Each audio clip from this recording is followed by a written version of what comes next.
Bakit?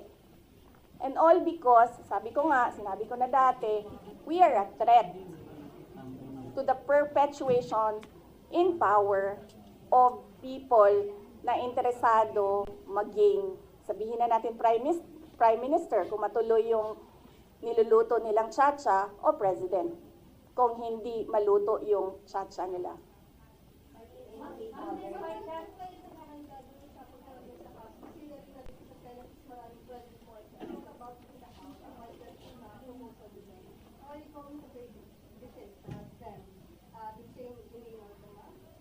Depende ma'am sa tanong nila. Kung kaloko naman yung tanong nila, di ba dapat kaloko din yung sagot mo? Kung maayos naman yung tanong, maayos din naman yung sagot ko. Nakita niyo naman kanina, nung nagtanong na si Senator Grace Poe, sinagot ko ng maayos.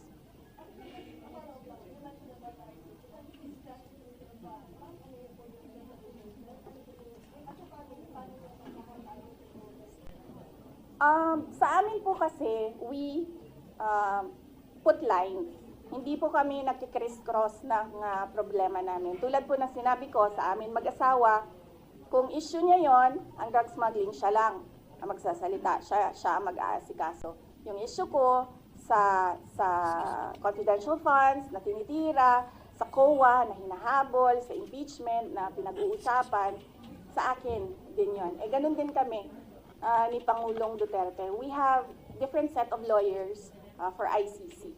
So iba yung nagtatrabaho para sa kanya, iba yung kinukonsulta ko para sa akin.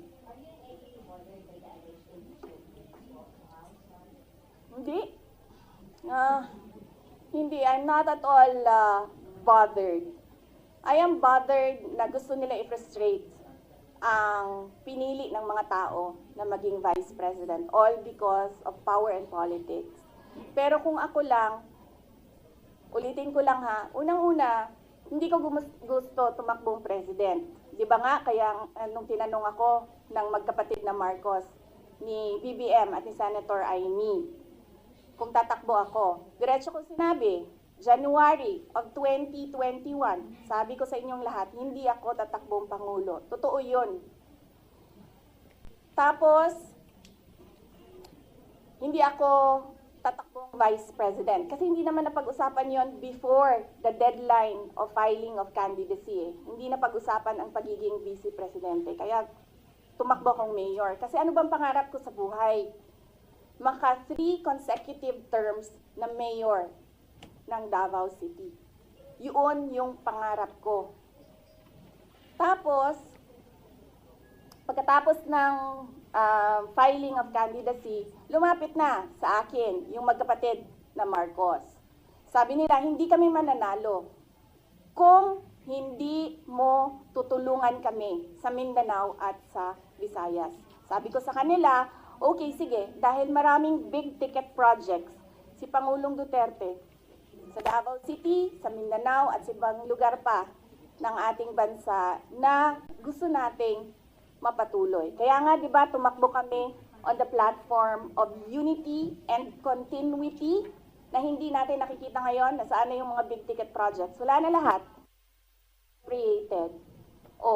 So, pagpaalisin nila ako dito or impeach nila ako, hindi kawalan sa akin ang posisyon na Vice President. In the first place, hindi ko naman gusto tumakbong Presidente. Hindi ko gusto tumakbong Vice President. Tumakbo lang ako dahil kailangan mapatuloy yung development projects sa Mindanao, sa Visayas, at sa Luzon. At naisip ko at that time, if I am Vice President, patututukan yung mga proyekto na yon na, okay, wala na rin lahat ngayon dahil unappropriated na sila lahat. Of course not. I do not regret running for Vice President kasi imagine ninyo kung ako mayor ngayon at hinahabol-habol nila ako dahil alam nilang pwedeng tumakbo ito sa 2028. Diba? Diba? So, bakit ko nire-regret yan? Hahabulin nila ako. Alam nyo, kahit matanggal nila ako as Vice President, hahabulin nila ako until the day na maupo sila sa 2028. Ano? Ngayon na. Alam, mahirap sagutin ang 2028 kasi imagine niyo, pagbaba ko dito, nahulog ako doon sa hagdanan. 'Di ba? Namatay ako bukas. Sayang yung paghahanda ko. Sayang yung paghahanda ko dahil ang layo ng 2028. Dapat magplano for 2028 sa 2027 at fourth quarter ng 2026. Wala akong planong ganyan. Yes, ma'am. Wala naman kaming, ano ba sinabi nila, huwag kami matakot. Hindi kami takot. Hindi kami takot. Sumasagot lang kami sa kanilang mga atake sa amin. At gusto lang namin ipresenta sa taong bayan ang isang perspective na ginaganito kami dahil we are a threat politically and for power.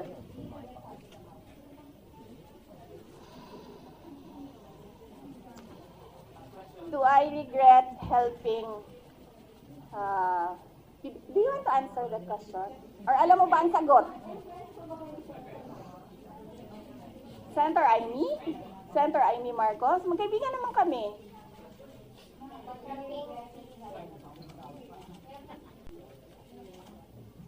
Kasi ganito yun, sabi ko nga kanina eh. Inisip ko na yan eh. Sinabi ko kanina eh.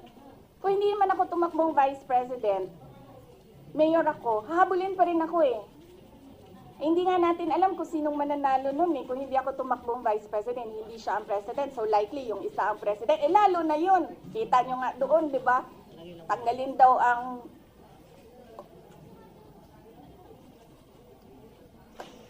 Ano? How would I protect myself? I hire lawyers, ma'am. Yan na lang naman kasi talaga ang magawa ko. Pero kung makikita nyo, hindi na talaga sila sumusunod sa batas, sa harassment nila. So, tatanggapin kung ano yung darating. Kaya sara-sara.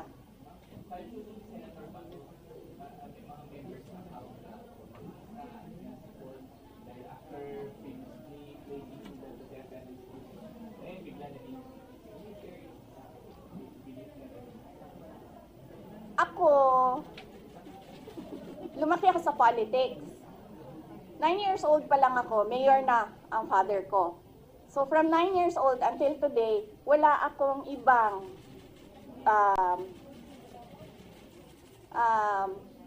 ano ba tawag dyan? Wala akong ibang universe, kundi pag-aaral, nung ako'y nag-aaral pa, and politika, nung natapos na ako nag-aral.